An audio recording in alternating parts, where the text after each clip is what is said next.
Last को देखिए 4TR एक बॉसोन। तीन मैचेस के बाद अभी भी कुछ खास अंक है नहीं उनके पास और ये कंसर्निंग जरूर कुछ बेहतर करके जाने की आवश्यकता फॉर श्योर अब रहने वाली है। और जो आपने 3 मुकाबले खेल लिए हैं उसका आप एडवांटेज उठाइए। आप ऑलरेडी वार्म्ड अप हैं, ग्रुप सी अभी अभी आई है, वहां पे थोड़ा प्रेशर क्रिएट जरूर किया जा सकता है।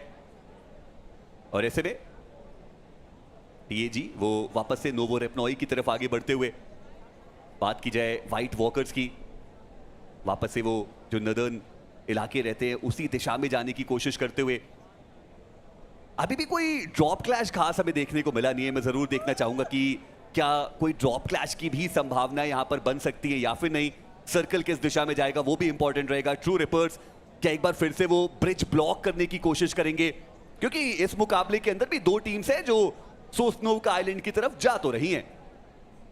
देखिए करा जा सकता है, बट वो डिपेंड करेगा कि जोन क्या बन रहा है। अगर मिलिट्री बेस का यहाँ पे जोन बनता है तो काफी हद तक पॉसिबिलिटी के वहां पे एक ब्रिज ब्लॉक किया जाए, बट नहीं, इस बार नहीं। पहले के मुकाबले के कंपैरिजन में एक बहुत ही बेसिक सा सर्कल हम देख पा रहे हैं, वेस्टर्न साइड को फेवर करता हुआ राइजिंग टीम तमिलास। इन दोनों टीम्स के पास वो अपॉर्चुनिटी के जोन के अंदर अपनी जगह और पॉइंट्स थोड़े ज्यादा कमाए, बट ड्रॉप क्लैश लग तो रहा है कि हो रहे हैं। विंड गॉड को देखिए, पोचिंकी के अंदर वो हैं और वहां पे एक युद्ध का आरंभ बस होने वाला है। जी हाँ, देखना इंपॉर्टेंट रहेगा कि किंग्स ऑफ पोचिंकी इस पर्टिकुलर लॉबी में वो कौन रहने वाले हैं। पोचिंकी की कहानी भी बहुत पुरानी रही है, कई टीम्स यहां पर आती हैं अपना मादा दिखाने के लिए, पर 2-4 मैच वो ड्रॉप क्लैशेस चलते हैं, उसके बाद जो टीम बैक टू बैक हारती है वो किसी दूसरे ड्रॉप लोकेशन का चुनाव भी कर लेते हैं। पर क्या इस सेमीफाइनल्स की कहानी कुछ अलग रहेगी? मिस्टीरियस 4 जिन्होंने अपने 3 मुकाबले अभी तक खेले हैं और 22 अंक निकाले, वहीं सामने है उनके विंड गॉड जिनका ये पहला मुकाबला रहेगा सेमीफाइनल्स का। और विंड गॉड की भी बात करें तो फायर पावर की कोई कमी उनके पास मौजूद नहीं है। हमने चर्चाएं भी करी कि ग्रुप बी में जब विंड गॉड खेल रहे थे तो उन्होंने लॉबी को डोमिनेट किया था, पर जब वो प्रमोट होकर के ग्रुप ए में गए तो वहां उनकी दाल गदी नहीं, वापस से रेलीगेट होकर के ग्रुप बी की तरफ रुख किया था उन्होंने। देखिए वही हुआ है, हर बार जब भी एक टफर लॉबी के अंदर विंड गॉड गई है तो परेशानियां बड़ी हैं उनकी, और ये भी एक बहुत टफ लॉबी है, ये तो लैन एनवायरनमेंट है। अगर वो कॉन्फिडेंट नहीं तो शायद यहाँ पे शुरुआत खराब हो सकती है, but the only problem is कि पोचिंकी के अंदर अगर ड्रॉप क्लैश हो रहा है और शुरुआती कुछ सेकंड्स में फाइट नहीं हो रही है, दैट मींस कि एक स्टेलमेट सिचुएशन है और ये बहुत लंबा चलने वाला है। Feels like nobody is gonna move, कोई किसी को चांस नहीं देगा और ये फाइट शायद काफी समय लेगी शुरू होने में। और देखिए अगर थोड़ी लेट ये फाइट शुरू होती है तो थर्ड पार्टी की भी चांसेस बनते हैं, क्योंकि 4TR टीम AX वो भी ज्यादा दूर नहीं है पोचिंकी से। बाकी की टीम्स भी जो ईस्टर्न साइड पे गई है, टीम मिथ, टीम नेबुला, वो भी रोटेट करके अगर सर्कल की तरफ आते हैं, पोचिंकी के आसपास उनको वो शॉट्स आते हैं तो वो भी उस पर्टिकुलर फाइट में इंटरेस्टेड रह सकते हैं। ऐसे में देखना इंपॉर्टेंट रहेगा कि कब तक उस फाइट की शुरुआत होगी। वहीं जैसा हमने चर्चा भी करी, TAG वो आपको नोवो रेपनॉय में देखने को मिल रहे हैं। अभी के लिए सिर्फ लूट के ऊपर फोकस। जॉनथन के पास एक व्हीकल भी आ चुका है। रैपिड केओस वो मिलिट्री बेस और उसके आसपास के एक बड़े स्प्लिट में अभी के लिए मौजूद, पर पोचिंकी वहां पर अभी भी कुछ शुरुआत हुई नहीं है। देखिए जैसा हमने बात करी कि जब शुरुआती स्टेज में फाइट नहीं होती तो फिर काफी लेट होती है वो फाइट, और दोनों ही टीम्स के पास पर्याप्त मात्रा में लूट नहीं, दोनों बस इंतजार कर रहे हैं। बट जॉनथन काफी कुछ दाव पे लगा हुआ है यहाँ पे। इनका भी एक नई ऑर्ग बनाई गई, एक अच्छी टीम है इनके पास और पूरी तरह से तैयारी करके आए हैं। शुरुआत भले ही धीमी हुई थी लेकिन उसके बाद लय पकड़ी, फॉर्म आई, और जब फॉर्म आई तो हमने काफी सारे फ्लैग्स इंडिविजुअल लेवल पे भी देखे प्लेयर्स के द्वारा। जी हाँ, एलिमिनेशन लीडर बोर्ड में भी वो खिलाड़ी आपको टॉप 5 में देखने को मिल जरूर जाएगा। बट अभी के लिए मिस्टीरियस 4 के noob, he is making some moves, थोड़ा पुश करने की वो कोशिश कर रहे हैं। मिस्टीरियस 4 उनका जो सब्र का बांध है वो टूट चुका है, वो अब थोड़ा पुश करना चाहते हैं। वो कह रहे हैं कि भाई फाइट लीजिए। और विंड गॉड के प्लेयर्स उन्होंने ज्यादा पोजीशन अपनी अभी तक रिवील की नहीं है, और वो सरप्राइज फैक्टर मिस्टीरियस 4 को थोड़ा हर्ट भी करके जा सकता है। काइजर एक ग्रेनेड के साथ, देखना ये कि क्या सही दिशा में वो ग्रेनेड जा सकता है, क्योंकि विंड गॉड उन्होंने अभी भी ज्यादा चहलकदमी नहीं की है। काइजर वो ग्रेनेड चलिए सही जगह पे गया नहीं, और वापस से वो थ्रोएबल्स की बैटल शुरू की जाएगी। जी हाँ, अभी भी बस ढूंढ रहे हैं कि वो पहली ओपनिंग कोई निकाले। जैसे ही पहला नॉक आता है उसके बाद मुझे लगता है कि आक्रमण किया जाएगा, बट विंड गॉड इनके लिए पहला मुकाबला है, मिस्टीरियस 4 के लिए चौथा मुकाबला है। 3 मैचेस के अंदर मिस्टीरियस 4 ने 22 टोटल अंक निकाले हैं एंड इसको हम एवरेज मानेंगे कि ठीक खेला है उन्होंने अब तक। ओवरऑल स्टैंडिंग में 7वें पायदान पे है ये टीम। बचे हुए 3 मैचेस भी अगर वो ऐसा ही खेल के जाती है तो मुझे लगता है कि पहले दिन में आप 44 अंक निकाल रहे हो, आपने अपना काम किया है, फिर उसके बाद आप रोंडो का फायदा उठा सकते हैं, बड़े मैचेस ला सकते हैं, बट कंसिस्टेंट रहना वो जरूरी। बट फाइनली स्पॉट किया गया noob sports infinity, wind God वो तो बस बैठे ही रह गए, कुछ कर नहीं पाए पहले प्लेयर को बचाने के लिए। जी, और नूब को भी मुझे लगा कि शायद इन्फो नहीं थी कि वो प्लेयर उनके उतने करीब आ गए। उन्होंने तो बिल्कुल मूवमेंट ही नहीं दी, वो उस दिशा में देख भी नहीं रहे थे, वो सामने वाले कंपाउंड की तरफ देख रहे थे। और ऐसे में विंड गॉड उनका सेमीफाइनल्स में स्वागत खुली बाहों से किया जा रहा है मिस्टीरियस 4 के द्वारा। 3 प्लेयर्स अभी भी हालांकि सरवाइव कर रहे हैं, और विंड गॉड की अगर हम बात करें तो ये प्लेयर्स यहीं पर उतरे थे, अभी भी वहीं पे मौजूद है। हम प्रेटी श्योर की लूट भी उतनी बेहतर नहीं होगी विंड गॉड के पास, ज्यादा मूवमेंट उन्होंने की नहीं। और मिस्टीरियस 4 वो चारों प्लेयर्स एक साथ एकजुट होकर के आगे बढ़ते हुए, काइजर अभी तक उन्होंने अपनी पोजीशन रिवील की नहीं है, बट ये बढ़िया जो क्रॉस फायर सेटअप था वो हमें यहां पर देखने को मिलता हुआ। 2 प्लेयर्स डाउन, बट प्रोबोट उनके ऊपर भी वार आए और अब एक 2v2 की सिचुएशन यहां पे पनपती हुई। काइजर अभी भी उनके पास एचपी है, बूस्ट वो कर चुके, एक बेहतरीन जंप शॉट मिस्टीरियस 4 ने आगाज किया पर अंत किया है विंड गॉड ने। काइजर के पास वो 3 फिनिशेस, पर वो थर्ड पार्टी जिस चीज की हम बात कर रहे थे वो आ चुकी है 4TR की। जब भी पोचिंकी में ड्रॉप क्लैश होता है कोई ना कोई टीम आती है वो थर्ड पार्टी करने के लिए, एंड 4TR तैयारी पूरी। बट काइजर ऑलरेडी एक बार क्लच कर चुके हैं, दोबारा क्लच करने की जरूरत, बट शॉट्स वो लगातार उनके ऊपर आते हुए। 4TR के आर्थर अभी के लिए उनके टॉप फ्रैगर साबित हुए हैं, लगातार प्रेशर बना रहे हैं। काइजर लो ऑन एचपी, बचना थोड़ा सा मुश्किल, लगातार शॉट्स वाइपर की तरफ से। एक नॉक की दरकार है और फाइनली वो नॉक आया, Viper has done it. But यहां पे विंड गॉड एक एक करके बिखरती नजर आ रही है। अब मात्र एक खिलाड़ी बचते हैं, द मैजिकल बॉय काइजर, जिन्होंने अभी कुछ देर पहले ही वो 3 फिनिशेस निकाले थे। पर क्या वो फिर से वो करके जा सकते हैं? चलिए, एक नॉक उन्होंने जरूर निकाला वाइपर के ऊपर पर उनका जो समापन है वो भी हमें देखने को मिला। 4TR 3 फिनिशेस उनके पास आ चुके हैं। वाइपर वो ग्रेनेड लेकर के पीक करते हुए बाहर आए ही थे, पट से पड़ा उनको वो शॉटगन का फटका। पर ठीक है, टीम AX अब वो भी थोड़ा नजदीक आए हैं, पर मुझे लगता नहीं कि AX उतना ज्यादा इंटरेस्टेड रहेगी अभी पोचिंकी की बैटल में। देखिए अब तो फाइट खत्म हो गई, अब तो वापस जाना ही पड़ेगा। और AX कह रही है कि चलिए ठीक है, अब जोन को थोड़ा प्राथमिकता देते हैं। आप वैसे प्राथमिकता दे सकते हैं स्पार्टन किंग का जो गोल्ड स्पिन आया हुआ है उसको। एंकी आपको मिली है स्किन? जी नहीं, कोशिश देखिए मैंने जरूर करी है, और मुझे लगता है कि कोशिश करते रहना और हार ना मानना वो भी एक कला है। फिलहाल अभी के लिए जो जोन का शिफ्ट है वो आ चुका है, और ये हल्का सा ईस्टर्न शिफ्ट हमें देखने को मिल रहा है। रैपिड केओस वो सर्कल के अंदर आ गए। ट्रू रिपर्स इस बार वो ब्रिज पे रुके नहीं है, यानी कि एक बात तो तय है कि ट्रू रिपर्स भी अपने गेम प्ले को ना प्रिडिक्टेबल नहीं बनाना चाहते, और अभी तक वो हमें देखने को मिला है। ट्रू रिपर्स ने 2 बार वो ब्रिज ब्लॉक करा है, दोनों बार उनको वैल्यूज मिली हैं। नेबुला सर्कल का सेंट्रल हिस्सा उनके पास मौजूद, व्हाइट वॉकर्स, टीम ऑटोबॉट्स अभी भी सर्कल से थोड़ा बाहर वो हमें देखने को मिल रहे हैं। बट स्पॉट किया गया वहां पे फ्लैश की उस व्हीकल को, कुछ शॉट भी वहां पर दिए गए। जॉनसन वो हवरक्राफ्ट की मुश्किलें बढ़ाना तो चाहते हैं, बट रैपिड केओस ज्यादा नुकसान होगा नहीं उनको। जी हाँ, हॉवरक्राफ्ट था तो सिर्फ डैमेज टैंक किया वहां पे। हालांकि TAG बहुत एक्साइटेड हूं मैं देखने के लिए कि किस तरीके का गेम प्लान आया है उनका। क्या वो अग्रेसिव जाएंगे या फिर जैसा पिछले राउंड में था जहां पे कुछ एक्स्ट्रा करने की जरूरत थी नहीं उनको, स्लो खेले, स्टेडी खेले, zone to zone rotations. But rapid chaos तो लग रहा है कि घेराबंदी करने के मूड में आई है। ब्रिज पे वापस चले गए रैपिड केओस के ये सारे खिलाड़ी।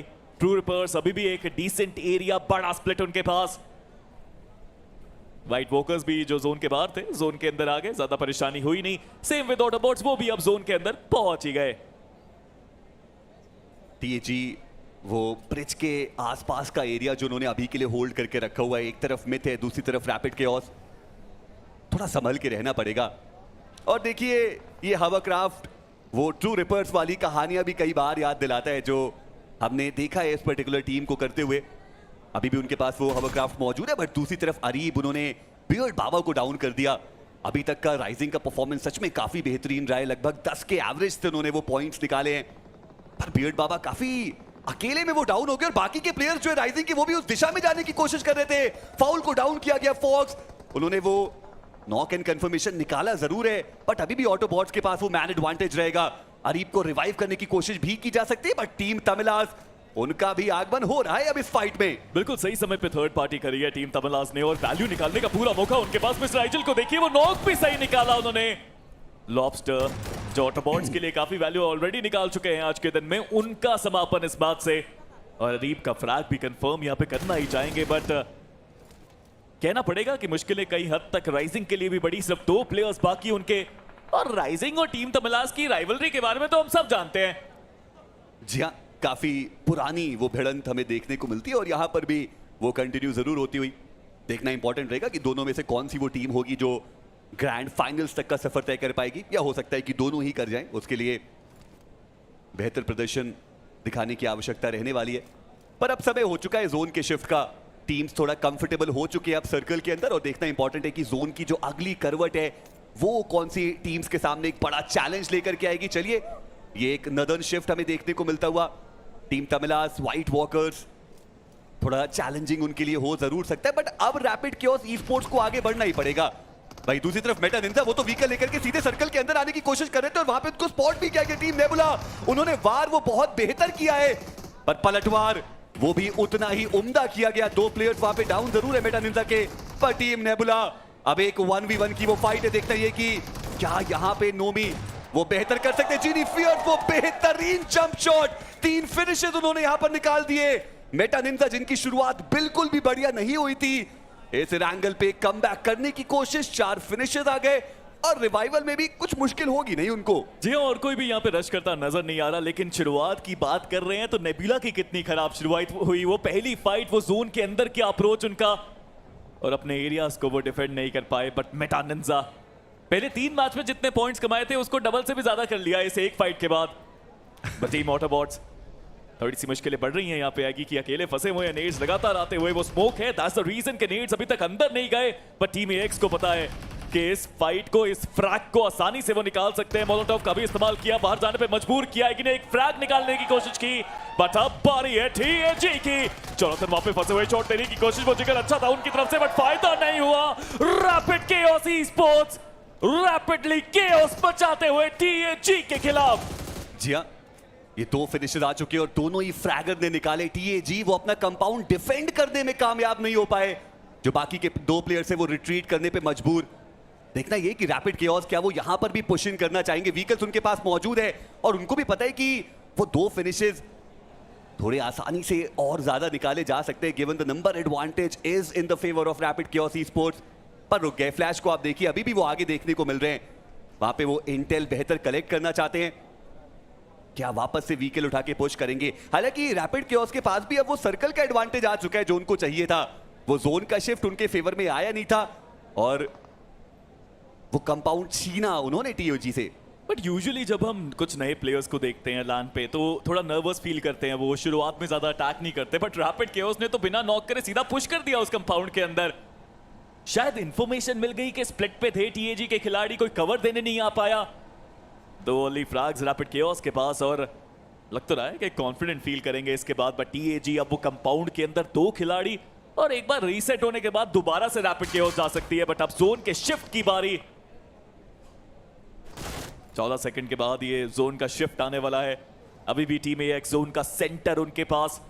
टीम में उन्होंने भी अभी तक शांतिपूर्वक प्रदर्शन करके दिखाया है, 1 फ्रैग निकाला है 4 प्लेयर्स के साथ। क्या वो नए जोन में रहेंगे?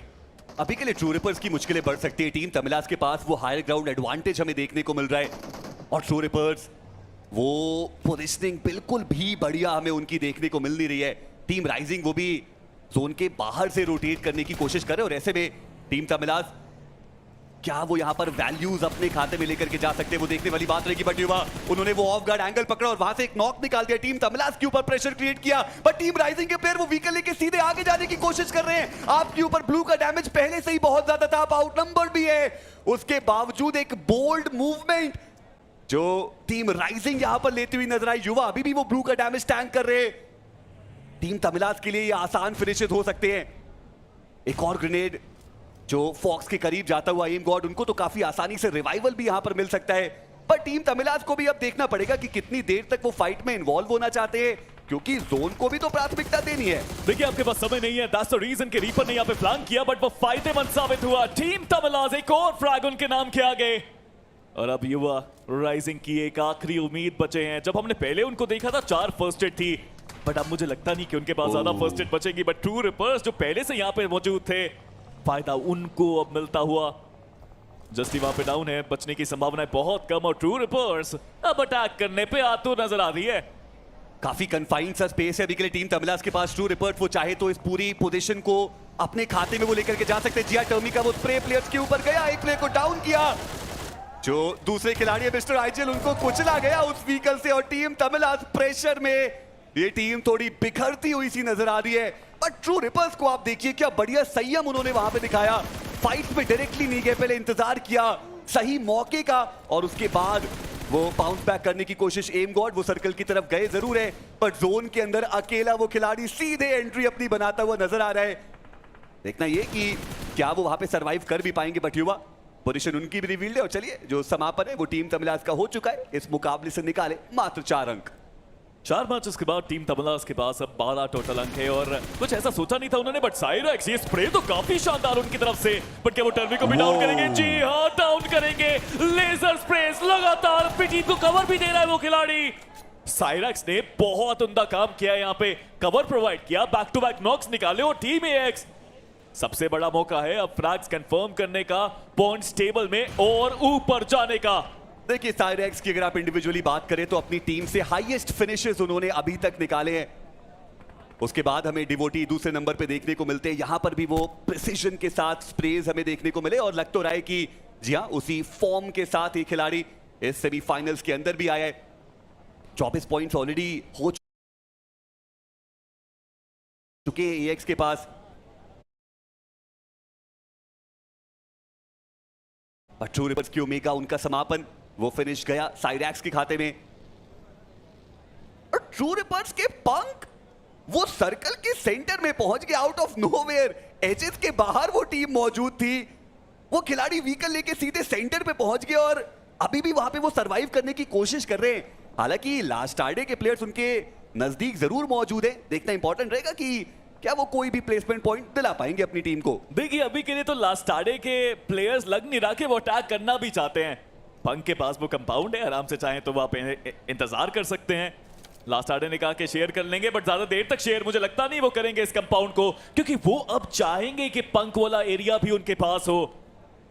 जोन का एक बेहतर एडवांटेज उनके पास आ सकता है, बट चली उनकी रोटेशन भी काफी अच्छी साबित हुई।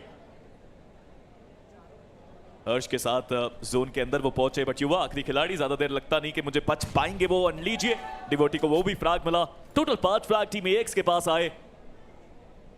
अच्छा खेल रही अभी तक, ये चौथा मैच चलता हुआ, बट हर्ष जोन के अंदर जाने की कोशिश, पंक के पास मौका वो फ्रैग निकालने का, हालांकि सिर्फ डैमेज ही दे पाए वो। और ट्रू रिपर्स उनकी एंट्री तो हमने सर्कल के अंदर देखी थी। टीएजी अब वो भी जोन के अंदर आ चुके हैं। बहुत कन्फाइंड से एरिया में वो दोनों प्लेयर्स, देखना ये कि कितनी देर तक वो सरवाइव कर पाएंगे।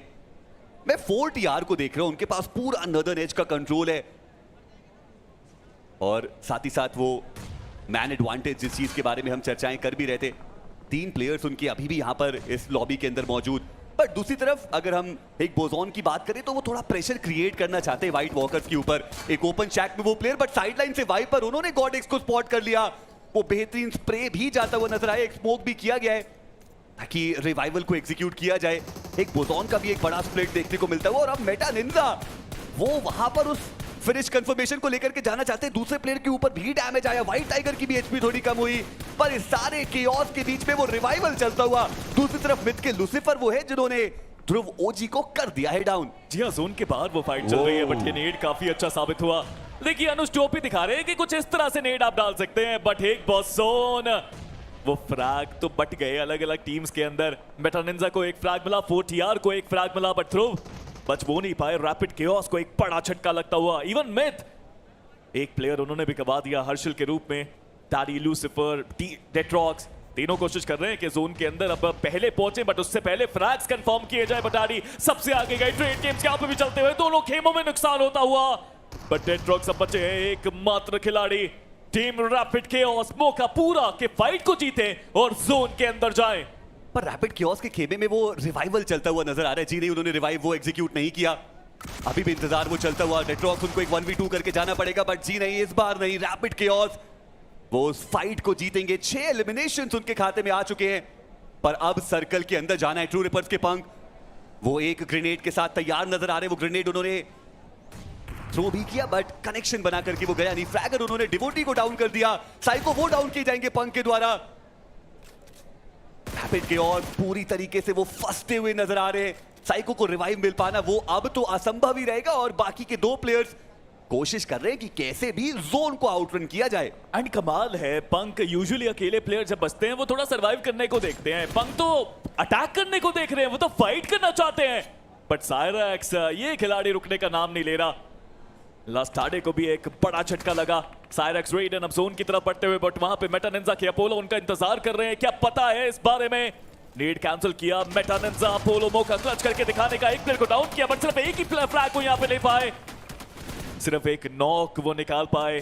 फ्रैग कंफर्म करना हालांकि एंकी अभी बाकी है, और मुझे लगता है मेटा निंजा का ये स्प्लिट भारी पड़ रहा है उनके ऊपर। काफी बड़ा स्प्लिट इनफैक्ट हमें देखने को मिल रहा है। ऐसा लगा था कि कवर फायर वहां पे दिया जा सकता है, बट उतना ज्यादा डैमेज वो डील करके जा नहीं पाए। टीएजी उनके भी दोनों प्लेयर्स अभी भी सर्कल के अंदर मौजूद। पंक वो व्हीकल लेकर के एजेस के अराउंड जा रहे हैं। रैपिड कियोस उनको भी सर्कल के अंदर जाना है। लास्टाडे को आप देखिए, वो भी जोन के बाहर अभी के लिए देखने को मिल रहे हैं। पर 4TR अभी भी वो पूरा नॉर्दर्न एज का एडवांटेज उनके पास ही रहने वाला है। इस मुकाबले में 5 फिनिशेस भी उनके द्वारा निकाले गए। इंपॉर्टेंट ये मुकाबला, चौथा मुकाबला उस टीम के लिए। चाहेंगे जरूर कि आज के दिन के अंत पे वो कम से कम 50 के आंकड़े के आसपास जाने की कोशिश करे, और अगर सच में वहां पे पहुंचना है तो शुरुआत तो इसी मुकाबले से करनी पड़ेगी। जी हाँ, शुरुआत भी बेहतर करनी पड़ेगी, और मुझे लगता है कि पॉसिबिलिटी है कि अगर इंडिविजुअल प्लेयर भी बचा है, जैसे पंक बचे हैं, वो भी बेहतर कर सकते हैं इस मैच में। क्योंकि आप देखिए, बची हुई टीम्स में से किसी के पास चारों प्लेयर्स नहीं है। एएक्स के पास 2 हैं, ट्रू रिपर्स आखिरी प्लेयर उनके बचे हुए। बट लास्टाडे, एक अच्छा नॉक निकाला गया रैपिड केओस के ऊपर। लास्टाडे जिनको जोन के अंदर आना है, रैपिड केओस के ऊपर वो आक्रमण कर सकते हैं। But white walkers, smoke screen बिछाई तो गई है, बट यहां से जोन के अंदर एंट्री कर पाना ये मुश्किल चीज है उनके लिए। हालांकि रैपिड केओस अब प्लेयर्स की एचपी बहुत कम बची है। लास्टाडे वो भी धीरे धीरे आगे बढ़ने की कोशिश करते हुए। ये बढ़िया ग्रेनेड साबित हो सकता है स्पाई का। जी हाँ, फ्लैश की आप एचपी देखिए कितनी ज्यादा कम। एक फॉलो अप मोलोटॉव भी जाएगा, but somehow he is still surviving.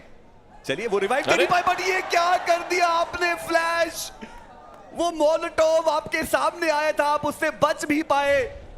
पर देखिए, यही है प्रेशर। आग पसंद है उनको, चले गए वहां पे मोलोटॉव के अंदर। बट व्हाइट वॉकर्स देखो पहुंच गए स्मोक स्क्रीन बना के जोन के अंदर। बट मेटा निंजा, सोचिए प्रेशर कितना ज्यादा होगा उनके ऊपर भी। बट 4TR वाइपर सही समय पे वो फ्रैग निकालने की कोशिश, नॉक निकाला गया।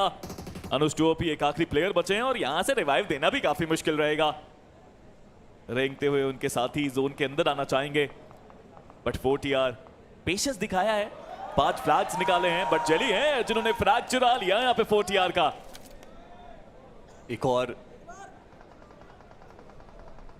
टीम जिनकी मुश्किलें अब लग तो रहा है कि वो बढ़ सकती हैं।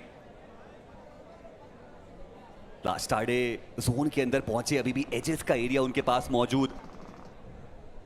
आर्थर उन्होंने मीनवाइल मेटा निंजा के फियर्स को डाउन किया है।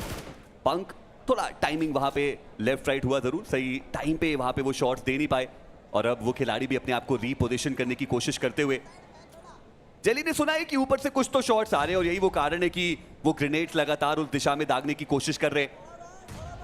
अभी के लिए पंक, उनको भी इस बात का अंदाजा, अपने आप को वो रीपोजिशन करना चाहेंगे। 4TR की तरफ से कुछ शॉट्स भी गए, डैमेज भी उस खिलाड़ी के ऊपर आया, पर अभी भी वो खिलाड़ी जो है वो जोन के अंदर ही मौजूद रहेंगे। देखिए जोन का शिफ्ट आने वाला है, maybe that's the reason के गाड़ी के अंदर गए वो। जोन का शिफ्ट भी अब आ गया है, टीम एक्स के पास वो एडवांटेज रहेगा। मेटा निंजा का वो शैक अभी भी जोन के अंदर, लेकिन लास्टाडे को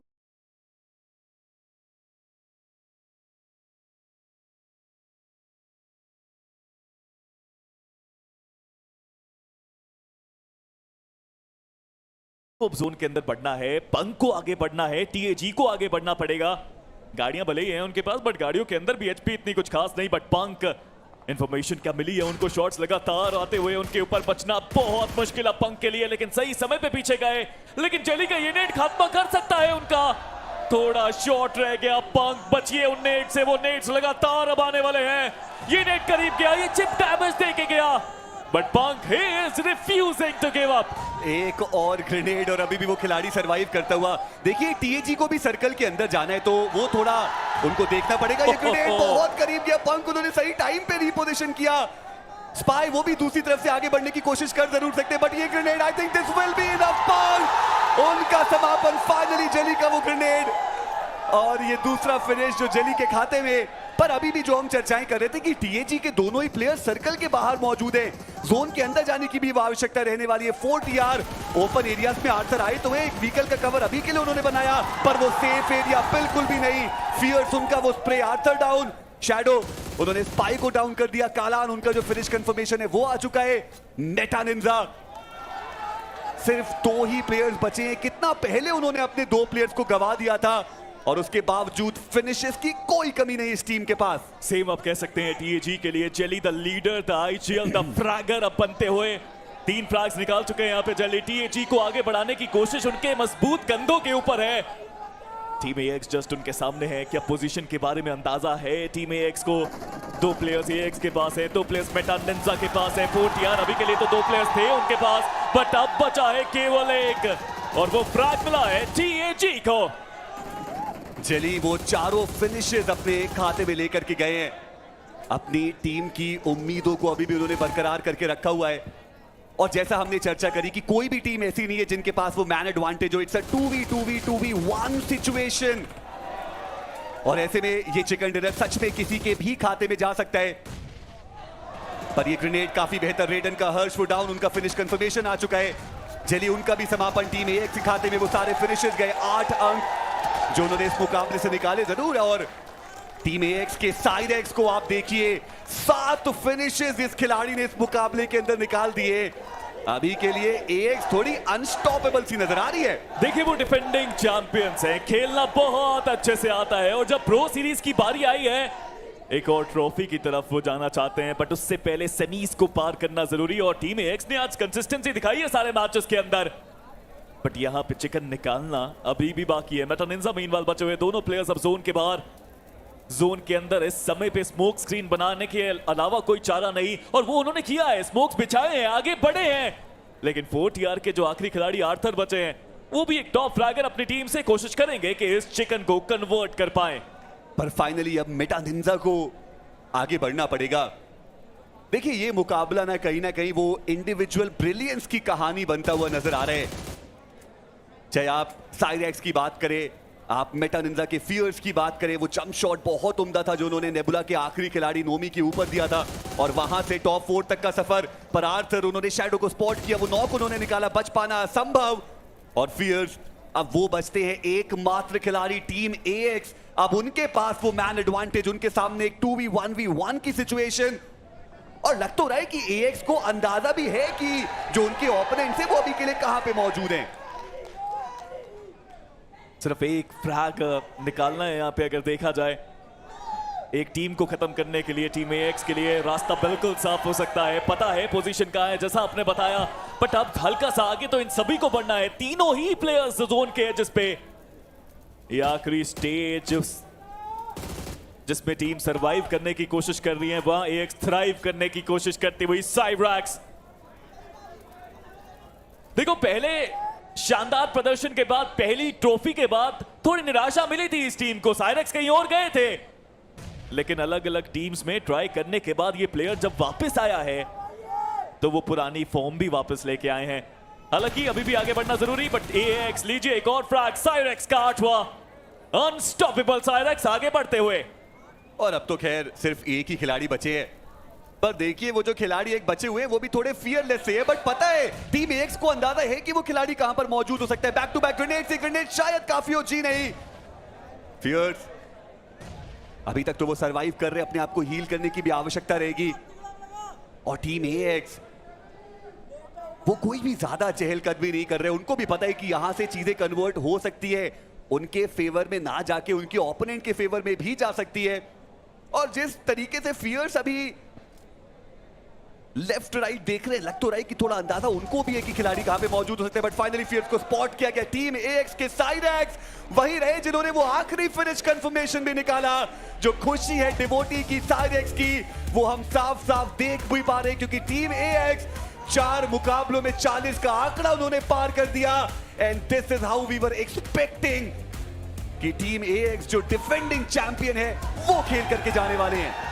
बेहतर आपने बताया, क्योंकि डिफेंडिंग चैंपियन से उम्मीदें बहुत ज्यादा रहती है। पहले 3 मैचेस में डिसेंट, लेकिन इस चौथे मैच में आए चिकन डिनर निकाले और 10 का